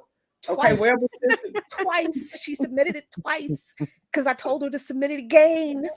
So I wanna just remind everybody that we have this job description because for a senior director of operations, we are trying to give money to people to help us, because this is straight up like we have I think, I have a problem with keeping up with all the organizational efforts of BPM and beyond. So I am hoping we could get, I'll just speak for myself. I'm just hoping that we could get this job filled, because we need some help. So please look into that. And ML, I will endeavor to be better.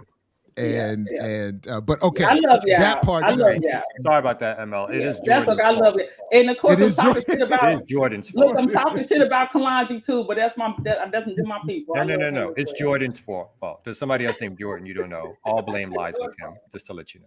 Yeah. So, I like that version. We will circle back. We'll circle back to that real soon. But I wanted to, and thank you, Dr. Ball, for inviting me this morning. I am starting and, like I said, a push to unify the state of Missouri around these issues. So a few months ago, I said, what does that mean? And it means going across the state. Now, normally I'm in St. Louis or Kansas City, but we have a huge state of rural Missouri. A lot of people, white folks, even Black people are in rural Missouri who have people inside. So I am doing what I'm calling a town hall tour. So I'm going across 9 places in our state. We're going to watch a documentary about a prison legislation and about how to pass laws concerning prisons, and just to really bring people across the state together. And I have to really go and do it, physically in person. I can't be on Zoom every day, because niggas ain't on Zoom all the time. People ain't on Facebook or Twitter all the time. You got to go meet people. So I'm going around to meet some people, talk to some folks. I love activating, and this is the reality. I love activating white women in rural Missouri, because they are very adamant about their people inside, and they're the constituents of those rural legislators. So I talk to a lot of rural white women, and they mad as hell right now. And I mean, when white women get mad and get to talking and complaining, some shit get done. So talking to them. You know how we Karens do, ML.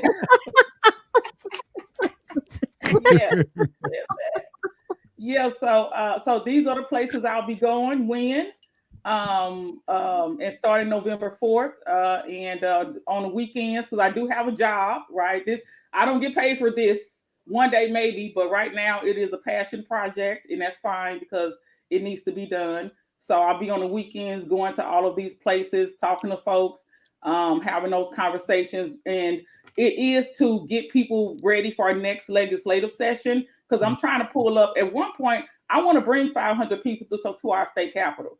I literally want to pull up deep to our state capitol to let all of those folks know we're not going nowhere until you all do something about our prison issues. And now the link isn't on the flyer. My apologies, but if you go to mojustice.org, even on social media or the website mojustice.org, are all the links to sign up if you are in Missouri. You can also support the work I'm doing. Again, this is grassroots. I beg money every single day from foundations, whatever, need that support to get it done. So yeah, this is all of the separate events. Thank you for pulling that up. And this is going to be big one day, and this is the beginning. So when people say all the time, where you started, show me where you started, this is it right here. This is where I'm starting from with this movement. Right on. No, thank you very much, and definitely keep us in the loop. Come on back, and we'll find these emails, and we'll get Jordan corrected. We will fix Jordan and get this thing straightened out. Okay, thank you all. Have a good morning. Thank you very much. You too. Peace, ML. Thank you very much. Right on. Oh, that was a very pleasant palate cleanser. And in spite of the heaviness of the topic, she brought that Midwestern sunshine to our dismal East Coast platform of old people. and no, but I think it works perfectly, that because when you refocus on the work that has to happen, it is a palate cleanser. So and ML is dope. So once we get Jordan, back on track, situated, because obviously he's the holdup of the whole program. Exactly. There's been some questions asked about what are the duties and responsibilities of a senior development director for Black Power Media. Would you guys take a moment and kind of enumerate what somebody would be doing? Obviously, checking the email and responding to email is gonna so really it's actually it's actually I think it's actually a much bigger deal than that. I think that's playing it a little short. So if I could I'll pull up the announcement itself, but the point is it's an overarching, it's a pretty authoritative role to give someone a chance to help us organize everything from the emails to the shows to the output, the content, etc., and but also to help us grow as a platform, and to not lose these opportunities and lose track of the kinds of support that we have being offered. So I think essentially also, as Jared brings it up, I think there is a feeling of like, we've all of us, not just the folks who quote unquote started the platform, feel like we've reached a certain level of sort of ability and time to really put into BPM. And although we will continue to do that, part of what we really do need is someone who's spending dedicated amounts of time and energy to lift the platform up a little bit more, to help with its growth. Everybody who I speak to keeps saying to me that they see sort of a tremendous growth arc in terms of what we're doing, but and even the possibilities in terms of bringing in more people, bringing in additional resources to expand at even the type of shows or type of things that we do on the platform. But I think with everybody, pulling double, triple, quadruple duty in terms of their lives, we need to get somebody on who can help say, this, I've talked to all of y'all, these are some of the things that I see you want to do. These are my ideas around how we can, what we should be doing, combined with some of the things that you brought out. This is the path forward that will put this platform on even a better level or a higher level in terms of its ability to reach people, to talk about the politics, to expand the role that we play. So yes, I think it's definitely a need. beyond just the mundane, but around this idea of how do you push a platform like this, knowing even some of its limitations with a larger audience, but how do you push a platform like this to reach even more folks than it is?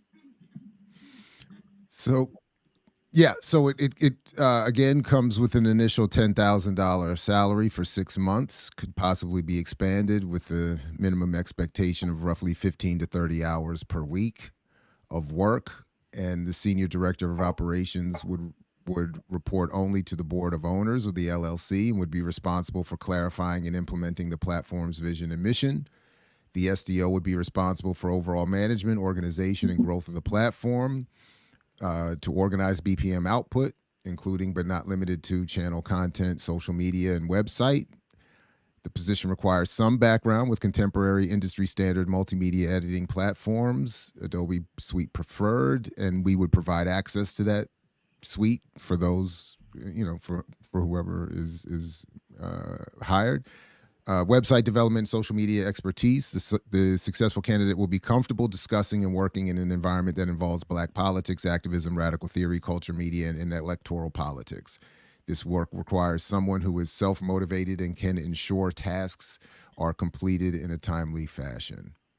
So, what's been the response? I'm sorry, y'all don't have to tell me.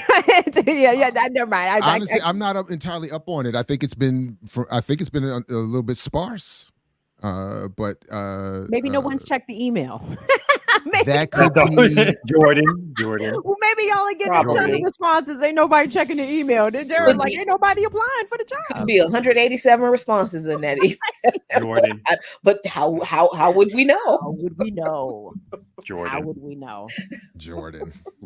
See, and this is why there's generational antagonism right now, because y'all keep wanting to blame the youngins. Jordan is young. Jordan is definitely in his 20s. You know what I'm saying? So if I get a text message with Jordan calling me a coward, let me just let you know. Oh, shit. He just did. I just got a text message. Jordan is also starting our New York chapter for Community Movement Builders. So shout out to Jordan.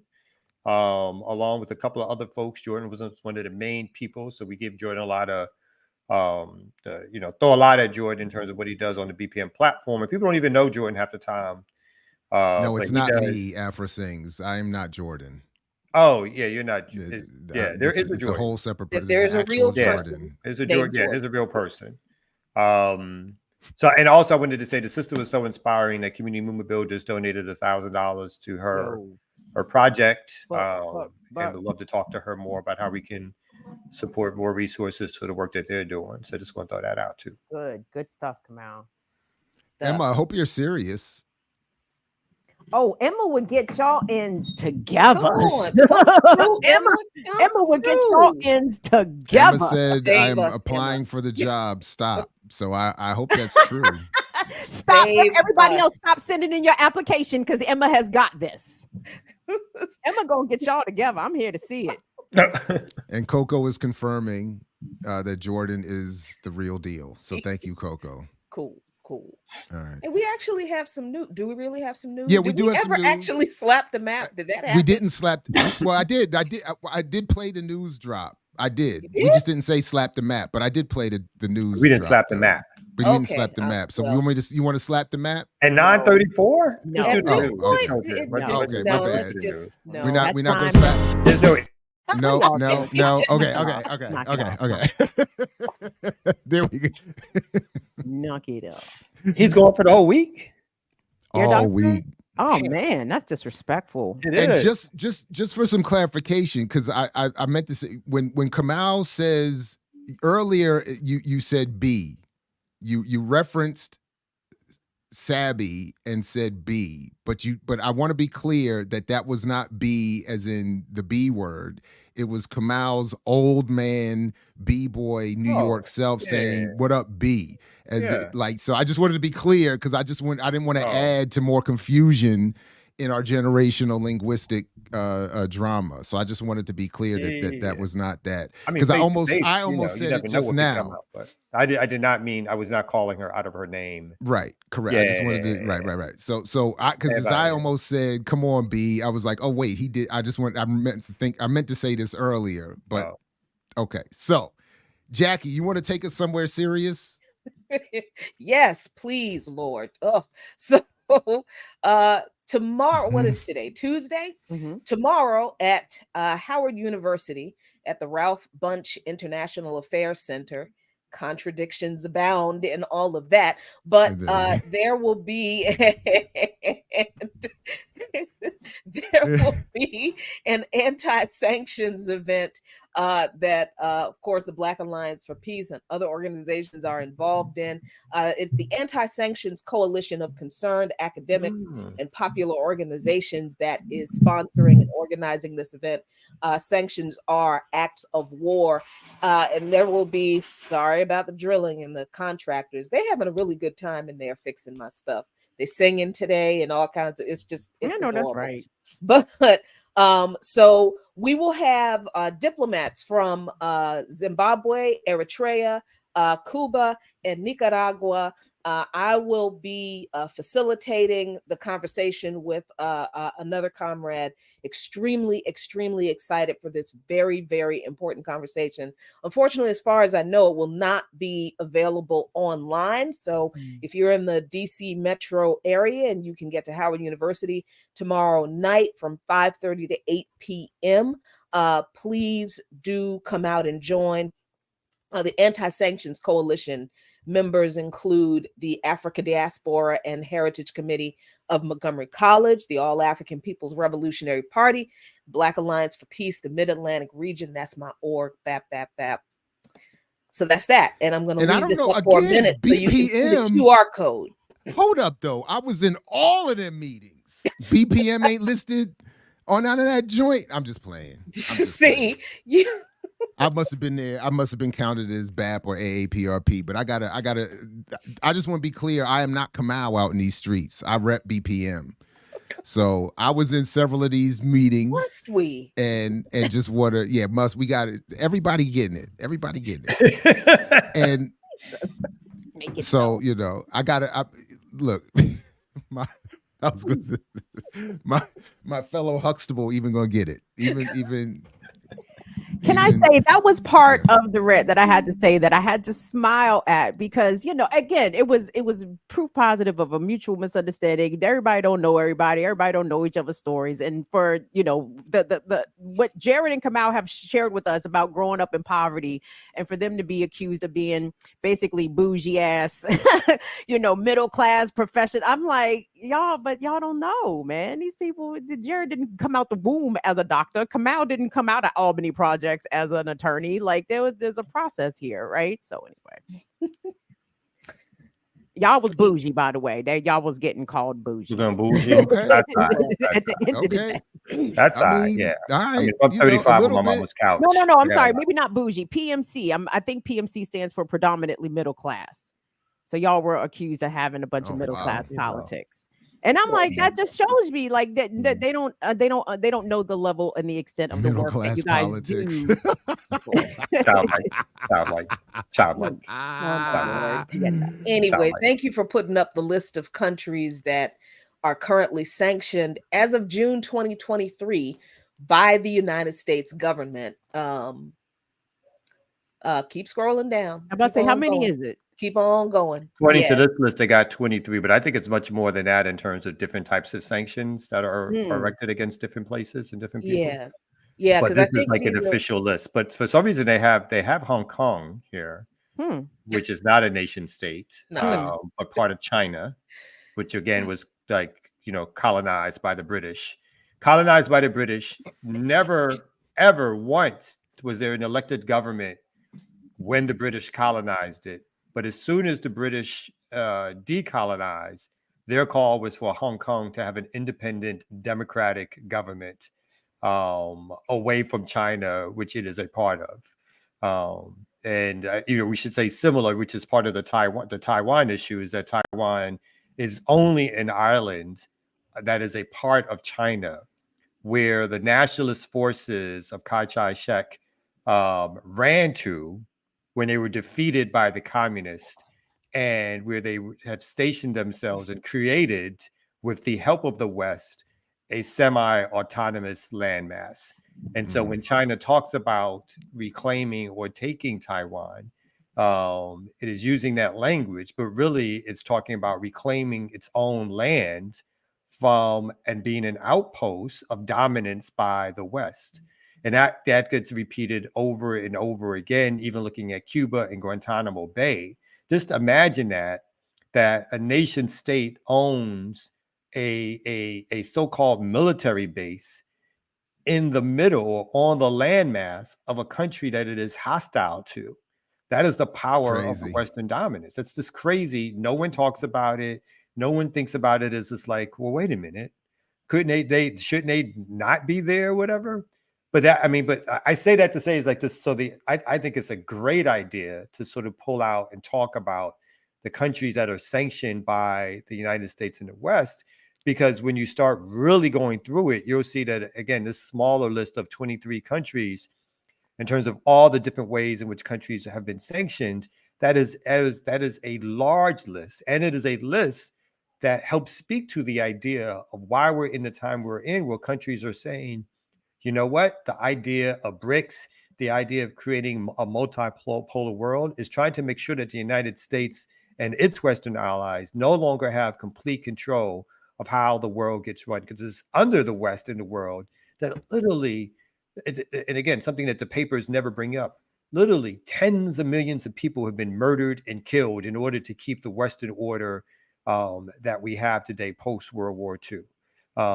So when you look at everything from Korea to Vietnam, to Cuba, to the liberation wars in Africa, the fight back and the ways in which the West have gone, Afghanistan, Iraq, the ways in which the West has gone in terms of controlling their orbit of control. Sanctions is just one small part of it. Sanctions is just one small part of it. And at any moment, you could turn from that kind of Cold War to a hot war where they're dropping drones, they're causing coups and so forth. So that's one of the major things that has said to people, like, we need to break away from not only the orbit of control, but the financial orbit of control, the economic orbit of control, and obviously the political structures that keep countries in their place. So the United States hopes by putting these sanctions and other things on them.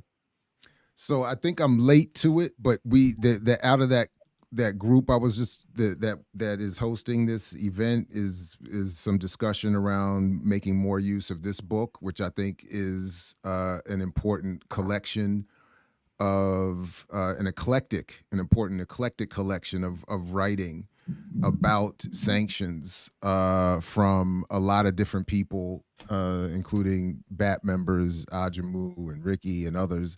So just to gives it's again a very eclectic, wide array, broad look at the various ways sanctions have been used, as Kamal was just describing. But of course, as we know, all empires do is they go around the world dropping off little autonomous, independent democracies. It's just everywhere they go, it sprouts up a new free, independent community just filled with democracy and autonomy. But yeah, and then of course when sanctions are even brought to the attention of these defenders of them on national news, Madeleine Albright et al., the response is hundreds of millions of kids dying. Is it worth it? That was worth it. It was worth it. It is worth it. Mm-hmm. And then it was yeah. So and notice, and again, the United States continues to stop any talk of, I think a ceasefire language is weak.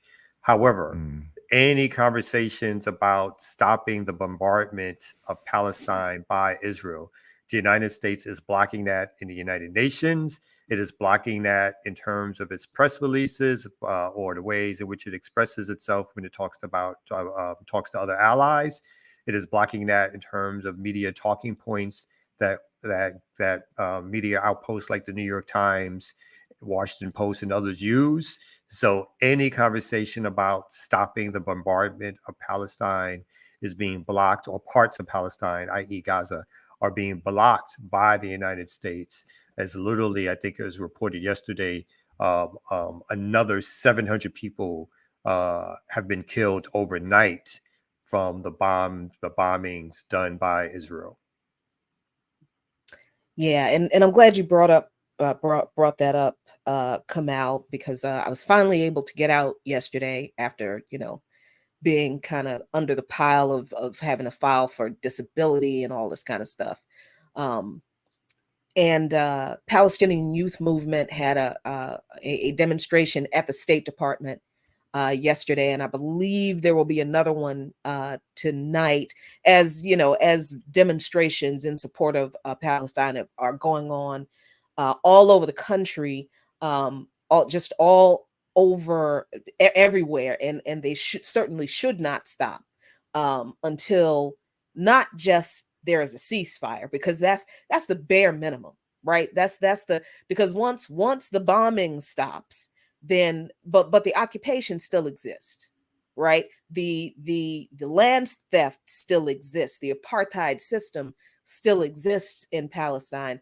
And in the past couple of days, and a couple of other formations I'm kind of involved in, with some folks who have been asking this question, which it's and I have to admit, being a member of BAP has helped me to rein in my own emotions, and to not respond as emotionally as I normally would to conflict and that kind of thing. That's really hard for me, because I don't have a whole lot of patience left.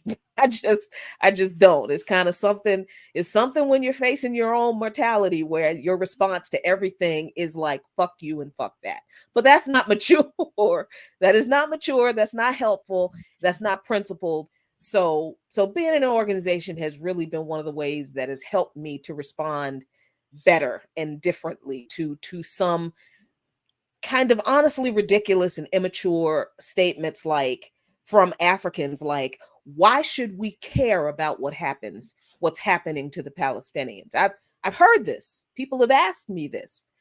And it's my first response is to cuss, because I'm just gonna be real. But I always have to take a breath and remember that not everybody understands that what is going on in Palestine, what is going on in Palestine is it's not a religious conflict like people want to frame it, right? It is a settler colonial conflict. It is a white supremacist settler colonial conflict. And that is the connection to the struggle of the Palestinian people against that Africans have, because it is the exact same settler colonial ideology that caused the Europeans to hold a big old conference in Berlin in 1884, 1885, and decide that they could carve up a whole continent for themselves, colonize African nations, and say that those nations belong to them, and violently murder and oppress and suppress the people who rose up against being colonized by a bunch of people who weren't from there, and who came in and said, this land is ours and you belong to us and all your resources too. The exact same thing is happening in Palestine. It's the same settler colonialism that founded this raggedy nation, that a bunch of Europeans came here, set up colonies, and decided, oh, look at all this beautiful land. It's ours because it's not developed. And these people who were here before we came here, well, they weren't doing anything with the land. They're a bunch of savages. So let's just move them out of the way and get rid of them. And oh, they're resisting. They don't want to give up their land. Well, let's just kill them. That's settler colonialism. Settler colonialism by design is violent. It is genocidal. It denies the indigenous populations equal and human rights by design. So when we're looking at Palestine, it is easy to make the connections between the settlers. People call these people in Israel settlers as if it has no historical connection to what settler colonialism is. So this is why it is important for us to take this moment to struggle with our African brothers and sisters who are asking these questions, and who call themselves Pan-Africanists. Why should we care about what's happening to Palestine? Because, and I've had people say to me, Arabs were the first people to enslave Africans, and and they bring up, you know, their Jewish biases or whatever, and this is not a religious conflict. This is not a conflict that has anything to do with the history of enslavement of African people. This is a conflict of settler colonialism. This is a conflict we hear you. No, we of hear you. settler colonialism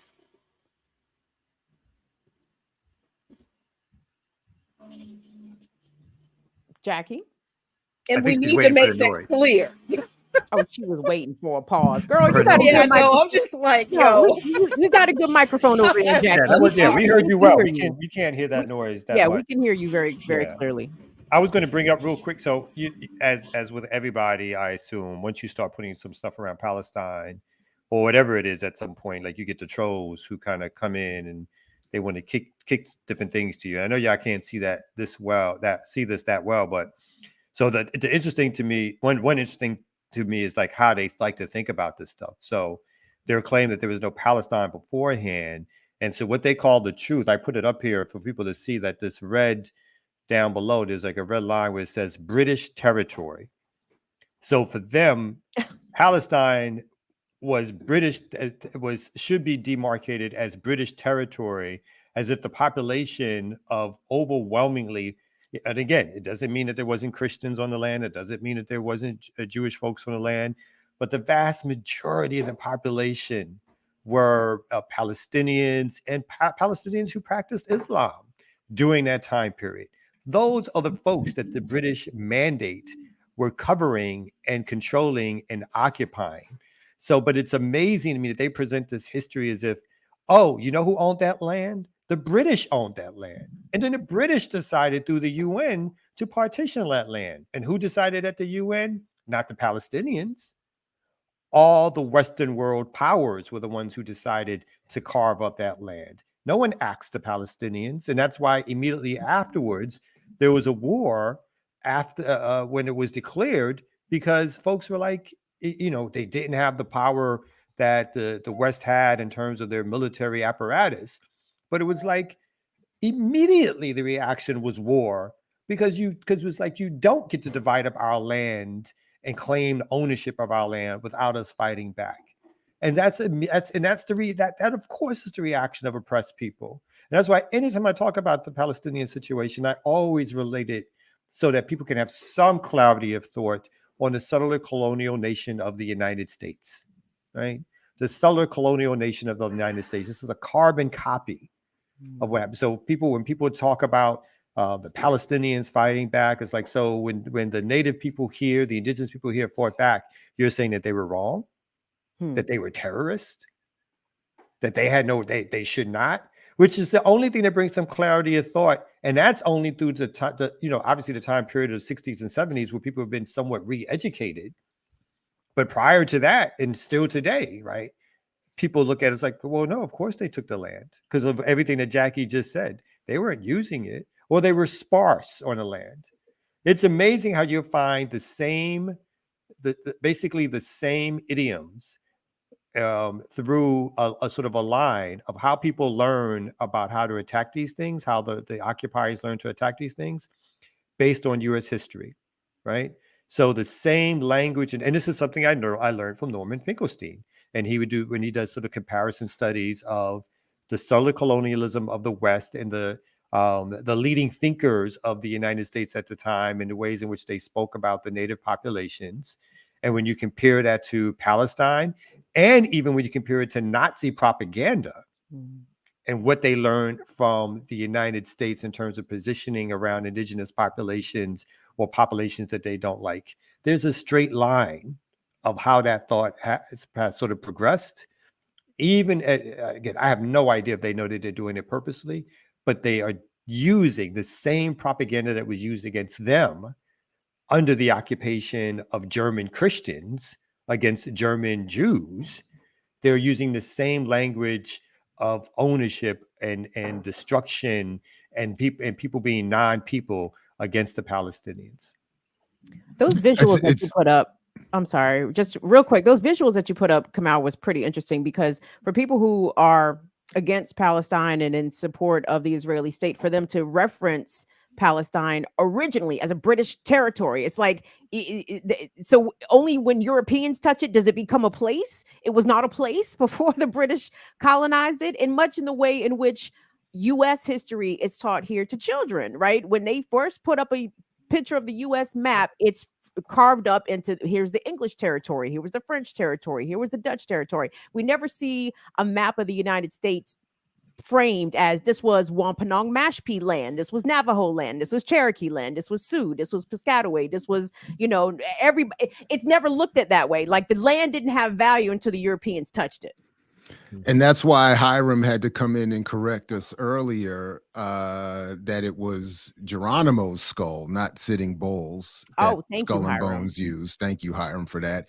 And that's why I think it's always fascinating to remember, in terms of what Kamal, you're talking about the continuity of language, that the early press reports of the day called Nat Turner and his crew insurgents, just like they still use that language to this day. Imagine that. Imagine being an insurgent in a fight for your freedom from enslavement or colonial imposition. So, and can you imagine Black folks giving a both sides argument on Nat Turner's rebellion? That Nat Turner killed, you're on mute, Jackie.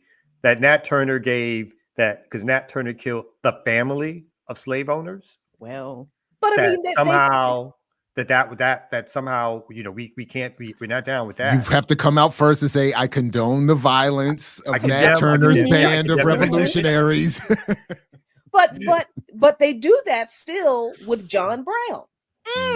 They do that still. John Brown is still some psychotic white man who lost his mind because he believed as a Christian that it was his Christian duty to do everything in his power to end slavery. And he is still described as some psycho. One of the first things I did at Frostburg State when I went to undergrad was go to the library and read, because of that point, I was like, how crazy was this man? And I went and read his trial transcripts and his last statement. That man was not crazy. He's certainly no crazier than the average white man you deal with out here on a regular basis. Well, he was less crazy than the average white man you deal with out here on a regular basis. Well, more crazy because he laid it on the line for Black people, right? That was the insanity. He committed race and class suicide all simultaneously.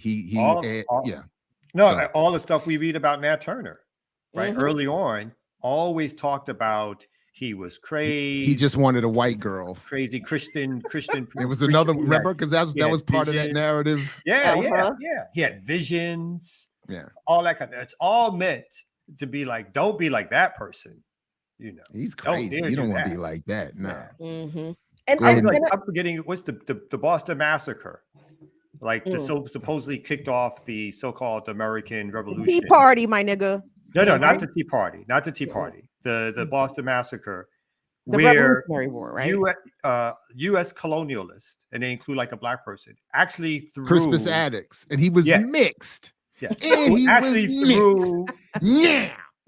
Who actually threw projectiles at British police officers. It's never framed as an act of police brutality against the British police officers. Right. It's framed as a revolutionary act, and that the fact that the British police officers shot them was cowardice. As they're being thrown projectiles, ice and snow, they were like the snowballs, ice. When Palestinians throw rocks, they're terrorists. They'll never refer to what started the Boston Massacre as terrorists throwing rocks and snowballs and ice at British soldiers. And then, of course, the British soldiers, because those things hurt, the British soldiers had to react. No, the British soldiers are the terrorists in that story. So it's obviously they don't, it's never about the use of violence. It's always about who gets to use it and who gets to control the narrative around how it's used. And so that's always the ways in which we have to watch how these things get framed. Because again, like, as Malcolm said, they'll have us hating the oppressed and loving the oppressor kind of thing. And that's their basic narrative throughout history. People never have a right to fight back against their oppression. I think that's an excellent point to leave us at, y'all. It's 10 o'clock. All right, good people. Thank you very much to the remixers. Are you not going to be here tomorrow? Who? Who is you? Jared. I don't think so. I got a class. Jared's never here on Wednesdays. I'm never here on Wednesday, so I So don't know. I'm going to be expected to. Yes, you're going to have to be on time. But that's not going to happen. That's not going to happen. You got to take the kids to school. Oh, Again said she'll take the kids to school. Thank you, Again. Oh, Hey, thank you. Look at that solidarity. Thank you. There Again. you go.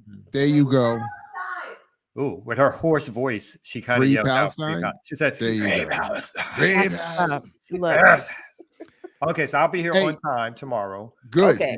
So everybody come back. And if you can come back in a few minutes as I conclude the book talk, that we're getting into solutions and stuff. Come on back if you can. And then please make sure the bell is rung so you don't miss all the other offerings on the platform. Any other last words real quick from anybody? Burn it down with Kim Brown tonight. That's it. 7 p.m. Come join me. Burn it down with Kim Brown. Hey, I'm really close to 4,000 subscribers, everybody. So if you're not already subscribed to the channel, go on over there and push a button or two. Thank you very much. It's been a slog. it's a slog on YouTube, but regardless, thank you all remixers and BPMers for supporting BIDWKB also.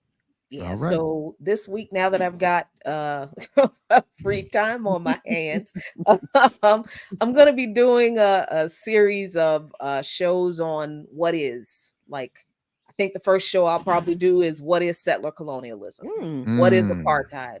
What is imperialism? That kind of stuff. So I'll fit them in there somewhere. And then Friday, Dr. Tawhid will be back. I had to reschedule from last week because I was just exhausted, but Friday, Dr. Tawhid will be back. Black Economically Speaking will be back. And yeah, that's that kind of good stuff. Right on. So make sure you got the bell rung, everybody, so don't miss everything. Peace if you're willing to fight for it. Like Fred Hampton used to say. Catch you next time.